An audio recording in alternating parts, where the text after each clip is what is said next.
नमस्कार दोस्तों, आपका मेरे इस यूट्यूब चैनल पर बहुत-बहुत स्वागत है। हमारा टॉपिक चल रहा था लाइब्रेरी एसोसिएशन। इसमें हमने नेशनल एसोसिएशन के बारे में पढ़ लिया था, जिसमें आईएलएम ने पढ़ा था, एटलीस्ट पढ़ा था, एजलिक पढ़ा था। अब हम पढ़ेंगे इंटरनेशनल एसोसिएशन के बारे में, जिसमें हमने एएलए पढ़ लिया था। अब हम पढ़ेंगे इफ्ला के बारे में। इफ्ला इफ्ला का पूरा नाम है international federation of library association and institution. IFLA दुनिया भर के पुस्तकालयों के बीच सहयोग को बढ़ावा देता है, जिसमें वो मतलब इंफॉर्मेशन का आदान प्रदान करते हैं या कोई नई तकनीक के बारे में सहयोग करते हैं। ये सभी के लिए सूचना तक पहुंच के लिए कार्य करता है, मतलब ताकि सभी को सूचना प्राप्त हो सके, उसके लिए ये कार्य करता है। अब हम देखते हैं इफ्ला के बारे में कि इसकी स्थापना कब हुई थी। प्रारंभ में इसकी स्थापना 30 सितंबर 1927 को एडिनबर्ग, स्कॉटलैंड में हुई थी। ये इसका प्रारंभिक एडिनबर्ग है ना, ये इसका प्रारंभिक हेडक्वार्टर है। इसके बाद इसका मुख्यालय चेंज किया गया। कहाँ पे किया गया इसका headquarter? The royal library Hague में। जो हेग कहाँ पर है? स्कॉटलैंड और नीदरलैंड में ना। रॉयल लाइब्रेरी को नेशनल लाइब्रेरी ऑफ नीदरलैंड भी कहते हैं, मतलब ये वहाँ का नेशनल लाइब्रेरी है नीदरलैंड का। और इसकी स्थापना 1971 में हुई थी।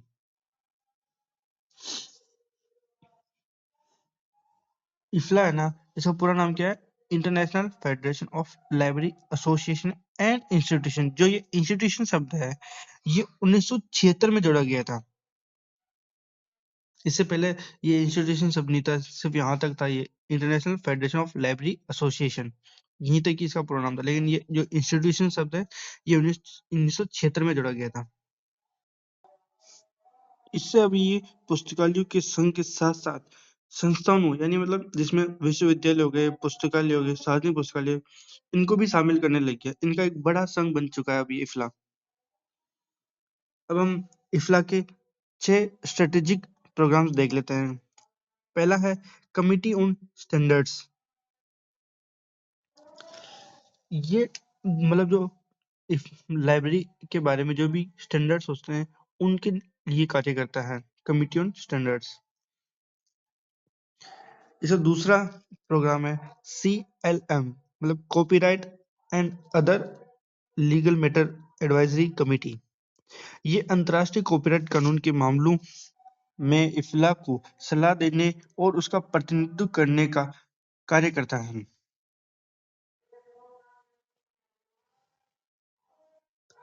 ये WIPO world intellectual property organization की बैठकों में भाग लेता है। कौन लेता है? मतलब जो वर्ल्ड इंटेलेक्चुअल प्रॉपर्टी ऑर्गेनाइजेशन में इफ्ला का प्रतिनिधित्व करता है। कौन करता है प्रतिनिधित्व? ये CLM यानी copyright and other legal matter advisory committee. अब हम देखते हैं नेक्स्ट कमेटी के बारे में, जो कि है FAIFE। इसका पूरा नाम है freedom of access to information and freedom of expression. इसकी स्थापना 1997 में हुई थी। ये स्वतंत्र रूप से सूचना तक पहुंच और उसके एक्सप्रेशन के ऊपर फोकस करता है ना। अब हमारा नेक्स्ट प्रोग्राम है LDP, लाइब्रेरी डेवलपमेंट प्रोग्राम। ये 1984 में शुरू हुआ था और ये कार्यक्रम विकासशील और संक्रमणशील देशों में छोटे अनुदानों और परियोजनाओं की एक श्रृंखला के माध्यम से समता निर्माण और सूचना तक पहुंच की वकालत का समर्थन करता है। ये विकासशील देशों में अनुदानों और परियोजनाओं की एक श्रृंखला की वकालत करता है, जिससे मतलब पुस्तकालय का विकास हो सके, सूचना तक पहुंच हो सके सबकी, उसकी एक श्रृंखला के बारे में ये समर्थन करता है। और ये प्रारंभ में इसे तीसरी दुनिया में पुस्तकालय विज्ञान का विकास के रूप में भी जाना जाता है। और ये मुख्य रूप से 3 मुख्य कार्यक्रमों पर केंद्रित है। पहला है building strong library association program. दूसरा प्रोग्राम है इंटरनेशनल एडवोकेसी प्रोग्राम, ये 2016 में शुरू हुआ था। और तीसरा है इंटरनेशनल लीडर्स प्रोग्राम। ये जो इंटरनेशनल एडवोकेसी प्रोग्राम है, ये आप स्टार लगा लेना इस पर, क्योंकि ये बहुत बार पूछा गया है। और ये इसमें पूछा जाता है कि ये मतलब किसके द्वारा शुरू किया गया था। तो आप वैसे तो एग्जाम में इफ्ला आता है, लेकिन मान लो कभी बहुत डीप में एग्जाम में पूछ ले तो एलडीपी भी दे सकता है, या फिर ये कब शुरू हुआ था उसके बारे में पूछ सकता है। इससे ज्यादा डीप में नहीं आएगा इसमें एग्जाम में ना। अब हम अपना देखते हैं नेक्स्ट प्रोग्राम है, जो कि है preservation and conservation, PAC, preservation and conservation. इसकी स्थापना 1984 में हुई थी, और ये दुनिया भर के किसी भी रूप में पुस्तकालय और अभिलेखागार सामग्री को संरक्षित करने के प्रयासों पर केंद्रित है। अब हम देखते हैं हमारा नेक्स्ट प्रोग्राम, जो कि है यूनिमार्क स्ट्रेटेजिक प्रोग्राम। इसकी स्थापना 2003 में हुई थी,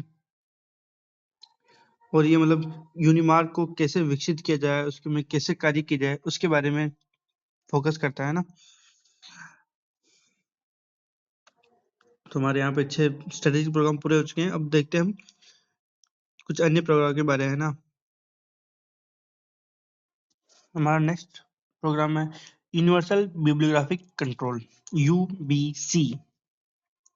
ये दुनिया भर के पुस्तकालयों और उपयोगकर्ताओं के लिए एक बिब्लियोग्राफिक डेटा का निर्माण करता है, जिससे अंतरराष्ट्रीय आदान प्रदान आसान हो जाता है।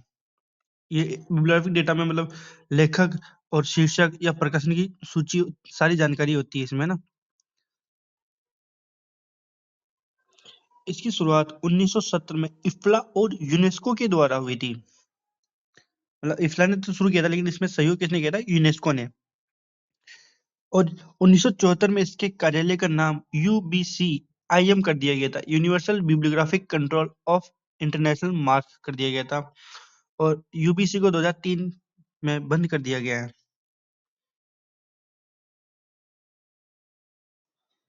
अब हम देखते हैं नेक्स्ट प्रोग्राम के बारे में, जो कि UAP है, यूनिवर्सल अवेलेबिलिटी ऑफ पब्लिकेशन। इसकी शुरुआत 1976 में हुई थी, और ये इफ्ला और यूनेस्को की एक पहल है। इसका उद्देश्य इंफॉर्मेशन को सभी तक पहुंचाना था, और इसे 2003 में बंद कर दिया गया था। UBC को भी 2003 में बंद किया गया था, और इसको भी 2003 में बंद कर दिया गया था।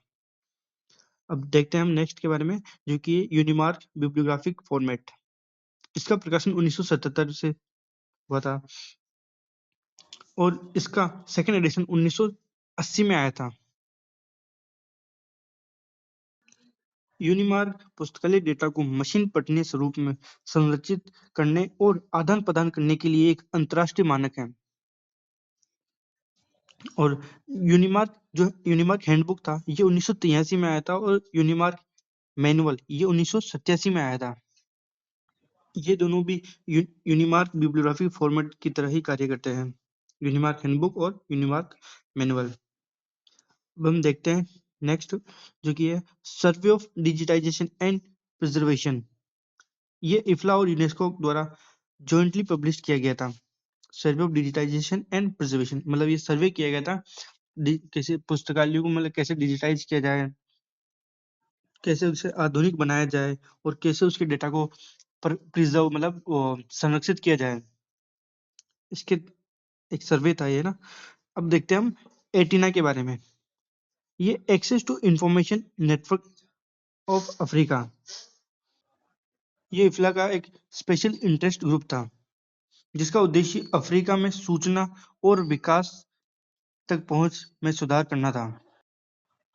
और ये एटिना की शुरुआत कब हुई थी? 2008 में इसकी शुरुआत हुई थी। अब हम नेक्स्ट देखते हैं सिस्टर लाइब्रेरी के बारे में। ये 2009 में इफ्ला के द्वारा शुरू किया गया था। ये बच्चों और युवाओं के लिए पुस्तकालय अनुभाग द्वारा शुरू किया गया था, और ये पुस्तकालय अनुभाग किसका डिवीजन है? इफ्ला का डिवीजन है ना, इसके द्वारा शुरू किया गया था। अब हम देखते हैं इफ्ला के डिवीजन के बारे में देख लेते हैं। इसके 8 डिवीजन है, और पहला डिवीजन है लाइब्रेरी टाइप्स, यानी जो भी हमने पढ़ा था पुस्तकालय अनुभाग, वो इसमें सभी तरह के पुस्तकालयों के डेवलपमेंट पर फोकस किया जाता है, जैसे यूनिवर्सिटी लाइब्रेरी हो गई, या कोई कॉलेज लाइब्रेरी हो गए, इन पर फोकस किया जाता है। स्पेशल लाइब्रेरी हो गई, इन सभी के डेवलपमेंट पर फोकस किया जाता है ना। इसका नेक्स्ट डिवीजन है लाइब्रेरी कलेक्शन। मतलब जो भी लाइब्रेरी का कलेक्शन होता है, बुक्स हो गए, मैनुअल हो गए, उनके संरक्षण पर फोकस किया जाता है या उनके डेवलपमेंट पर फोकस किया जाता है ना। इसका तीसरा डिवीजन है लाइब्रेरी सर्विस।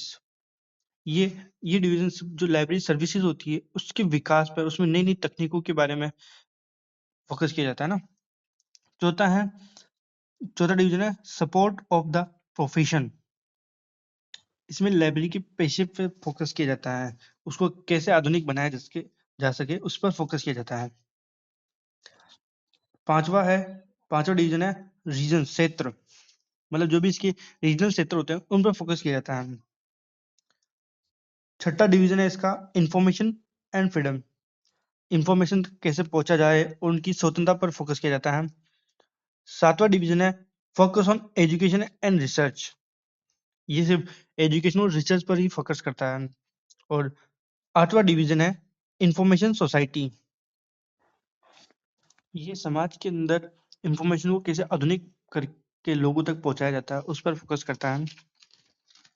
अब हम नेक्स्ट देखते हैं लाइब्रेरी मैनिफेस्टो के बारे में कि इफ्ला ने कौन कौन से मैनिफेस्टो दिए हैं।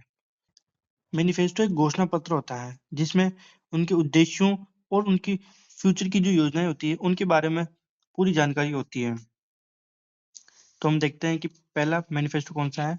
यह है पब्लिक लाइब्रेरी मैनिफेस्टो। ये 1949 में इफ्ला और यूनेस्को द्वारा लाया गया था। इसे पहली बार 1972 में संशोधित किया गया था और दूसरी बार इसमें संशोधन के 29 नवंबर 1994 को संशोधित किया गया था और उसका भी लेटेस्ट जो संशोधन हुआ है वो जुलाई 2022 में हुआ था।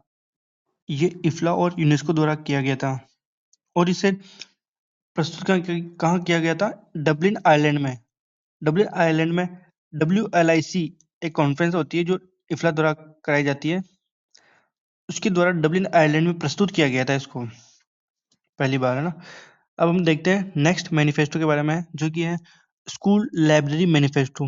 ये 1999 में इफ्ला और यूनेस्को द्वारा लाया गया था और इसमें संशोधन 2021 में इफ्ला द्वारा किया गया था। उसका लेटेस्ट संशोधन 2025 में यूनेस्को द्वारा किया गया है। अब हमारा नेक्स्ट मैनिफेस्टो है इंटरनेट मैनिफेस्टो। ये 2014 में आया था इफ्ला द्वारा। इसे कौन लाया था? इफ्ला, सिर्फ इफ्ला, यूनेस्को नहीं लाया था इसको ना। और इसमें संशोधन कब हुआ था? 2024 में संशोधन हुआ लेटेस्ट, है ना। देखो इसके मैनिफेस्टो तो और भी बहुत सारे हैं परंतु हम हमारे एग्जाम के दृष्टि से जो महत्वपूर्ण है उन्हीं के बारे में पढ़ेंगे, या ये तीनों ही मैनिफेस्टो इसमें इम्पोर्टेंट है। तो अब हम देखते हैं इफ्ला की कॉन्फ्रेंस के बारे में जो कि है WLIC, world library and information Congress.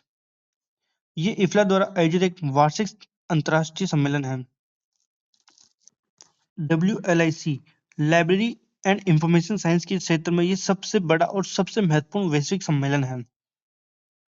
ये लाइब्रेरी एंड इंफॉर्मेशन साइंस के पेशेवरों के लिए एक वैश्विक मंच प्रदान करता है और पेशे के सामने आने वाली चुनौतियों और अवसरों पर विचार विमर्श करता है।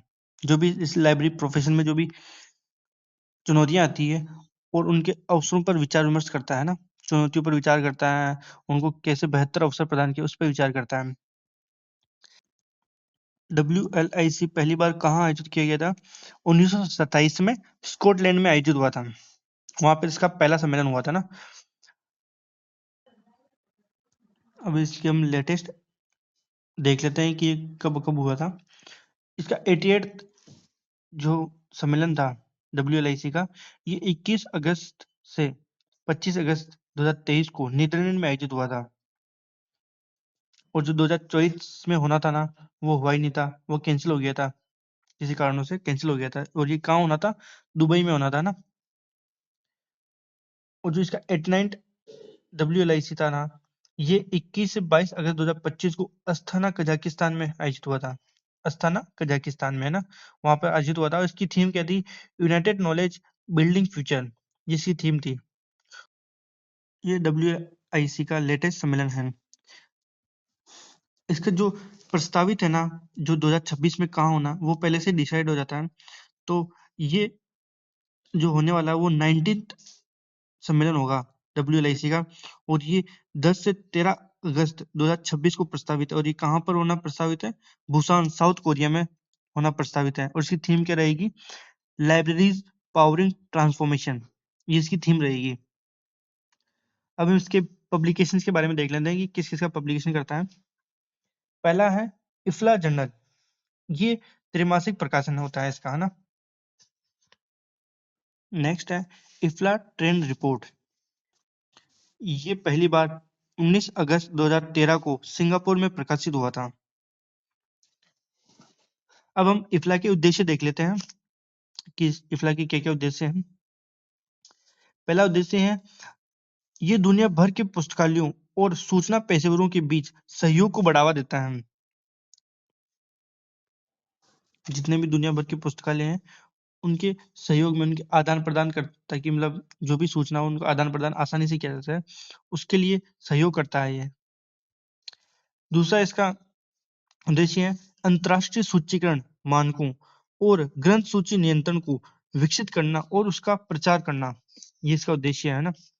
तीसरा उद्देश्य है पुस्तकालय और सूचना समुदाय के लिए एक वैश्विक आवाज बनना और अनुभवों का आदान प्रदान करने के लिए मंच प्रदान करना।